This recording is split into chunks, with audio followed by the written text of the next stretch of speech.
আমার সঙ্গে এরকম এরকম কিছু হয়ে যাবে আমি নিজেও ভাবতাম। তো চলো কি হয়েছে ব্যাপারটা প্রথম থেকে দেখা যাক। আজকে সকালবেলায় ঘুম থেকে উঠে দেখলাম কেমন মেঘলা মেঘলা ওয়েদার রয়েছে, আর সেই ওয়েদার দেখতে দেখতেই দেখলাম আমার ফোনে একটা মেসেজ এসেছে, আর মেসেজটা খুলে দেখলাম যে আমার রিচার্জটাই শেষ হয়ে গেছে। কি হবে এবারে? তো চলো রিচার্জ করার জন্য এবারে দোকানে যাওয়া যাক। দোকানে এসে এই আমাকে কি দেখিয়ে দিল তোমরাও একটু দেখো।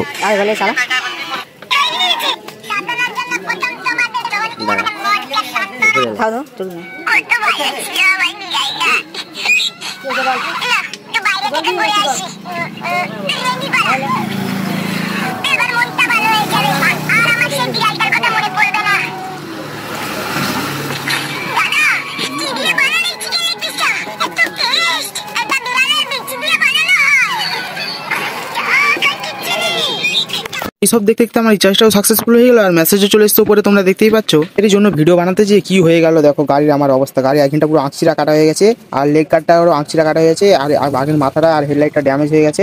তার জন্য তোমরা লাইক কমেন্ট শেয়ার সাবস্ক্রাইব করে যাও চ্যানেলে। আর চলো তোমাদের রাস্তাটা দেখাচ্ছি কোথায় হয়েছে আমার এইসব। দেখো আমাদের এখানে ভূতের ঘরে চলে এলো।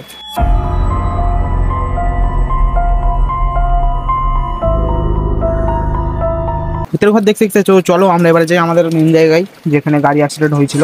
গাড়ি চালাবো পাকে পাকে, গাড়ি চালাবো পাকে পাকে, গাড়ি চালাবো পাকে পাকে, গাড়ি চালাবো পাকে পাকে, ধীরে ধীরে চালাবো কোথাও না পেলাবো, ধীরে ধীরে চালাবো কোথাও না পেলাবো। যে দাগগুলো দেখছো এখানটায় আমি গাড়ির স্লিপ খেয়ে পড়ে গেলাম, তাই এরকম আঁচড়া কাটা হয়ে গেছে। তো চলো আজকের ভিডিও এতটাই, দেখা হচ্ছে আর পরের ভিডিওতে। Thank you for watching, tata bye bye. চ্যানেলে নতুন হয়ে থাকলে চ্যানেলে একটা লাইক আর ভিডিওতে একটা সাবস্ক্রাইব করে দিও।